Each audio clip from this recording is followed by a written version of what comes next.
NASA's public sector plod to the moon isn't quick enough for some. Now the moon is back in fashion, NASA have got competition. The players in the new space race are a mixture of dreamers, hard-headed businessmen, and publicity seekers. But they've got one thing in common. They want action now.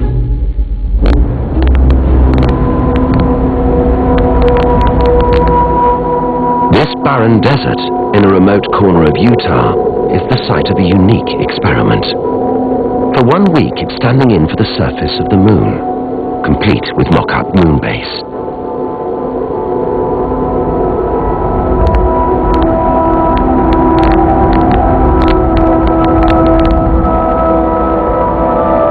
This is the Moon Society, a collection of scientists and space enthusiasts who are already preparing for a commercial mission to the moon.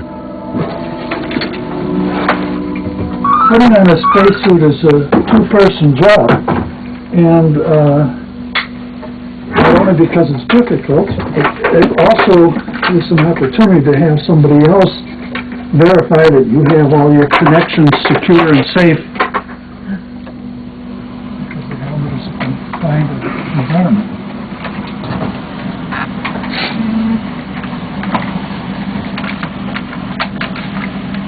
I'm not sure what this is here.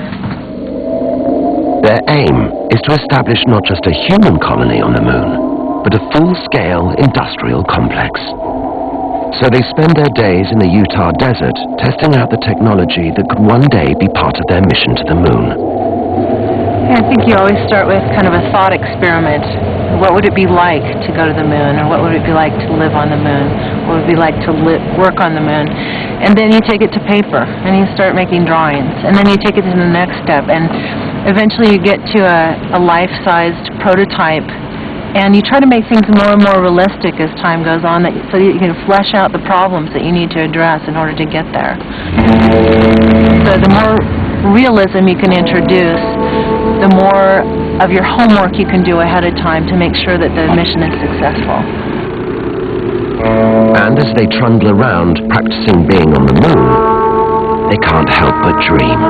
Well, people on the moon would be involved in using resources to start manufacturing. First of all, they want to manufacture as much of their own building materials and other things that they need. Anything they manufacture there will be cheaper than it is to bring up from Earth's surface. They could also, if Mars were to start a settlement on Mars, the moon and Mars could trade, and they'd be much more viable together than either one separately. But there's a problem. They don't actually have a spaceship or any money. But their optimism is unquenchable. It's when people move to the moon. It's an eventuality. It's not something that's probably going to happen or might happen. It's something that will happen.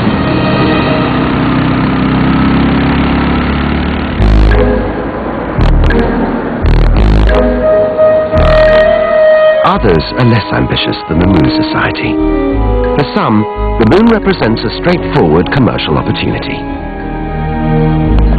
We started out as a group of engineers and space enthusiasts, got together online, and posed ourselves the challenge of what is the lowest cost but commercially viable lunar mission that we could come up with. We came up with the Trailblazer mission. Unlike the Moon Society, Trailblazer have at least found a rocket to take them to the moon, although not an entirely conventional one. The launch vehicle is a converted SS-18 Satan ICBM. That's a Cold War nuclear missile. They essentially take the missile out of the launch silo, remove the warhead, recondition the payload bay to accommodate commercial payloads. But these commercial payloads do not include people. Instead, the converted missile will deliver much cheaper and lighter items to the surface of the moon. This is a line of cosmetics. This is actually a lipstick. You can see the obvious space theme. One of The more popular cargo items is with artists.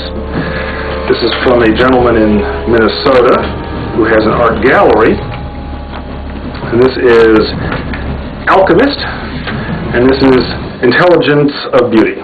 These are original artworks.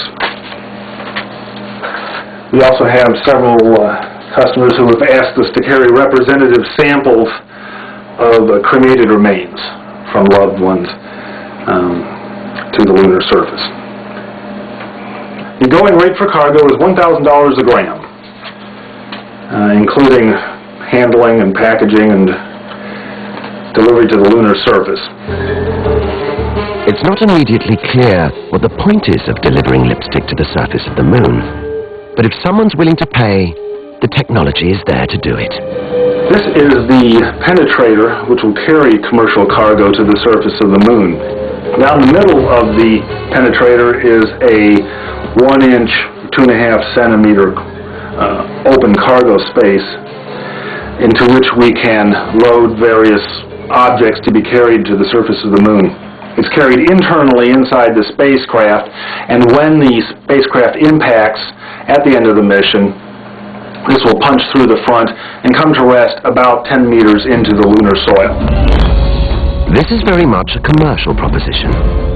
They're even offering to deliver business cards to the surface of the moon, or rather 10 meters under the surface.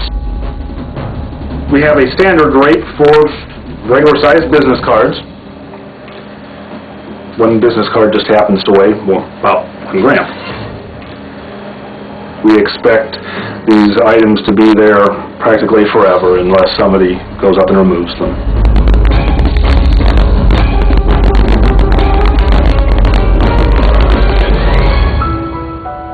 But the big prize is still to get a person back to the moon.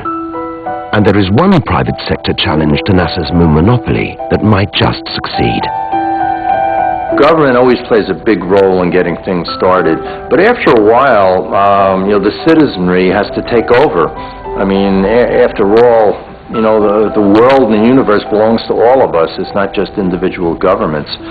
So I think you're starting to see that now. Greg Olson has already been to space, but he's not an astronaut, and he's never worked for NASA. He's a businessman.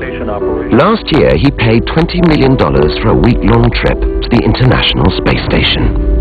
I know with my space flight, the money I thought about for 5 minutes, and it was a simple yes or no decision. And once I made the decision, I never thought about the money. Olson is one of the new breed of explorers, the space tourists who are prepared to spend millions of dollars to fulfill a lifelong dream. And now there's a company who aim to make their dreams come true. They've already sent 3 people into space, and now they're adding a new destination to their brochure. It gives me great pleasure to be here today to talk to you, because today is a historic day. Space Adventures is going to the moon. The moon mission is open to the public, meaning anyone who has the financial capability to afford the price of the seats. They're each priced at $100 million. At the front of the queue is Greg Olson. Oh, I mean, who wouldn't want to see the moon up close? You may not want to go through the space ride to get there, but I mean, just imagine if you could look out and there's the moon. There's this big moon, the way we're looking at the Earth now. To me, it would be mind-boggling. Yeah, I'd really like to do it. And the company thinks there'll be no shortage of takers. You really don't have to sell a moon mission. It's making history. It's going where less than 30 people have gone before. You really don't need a sales tactic for that. In a neat twist from the Cold War rivalry of the 1960s, the company works in partnership with the Russian Space Agency. Rich clients provide the funds, and the cash-strapped Russians provide the hardware.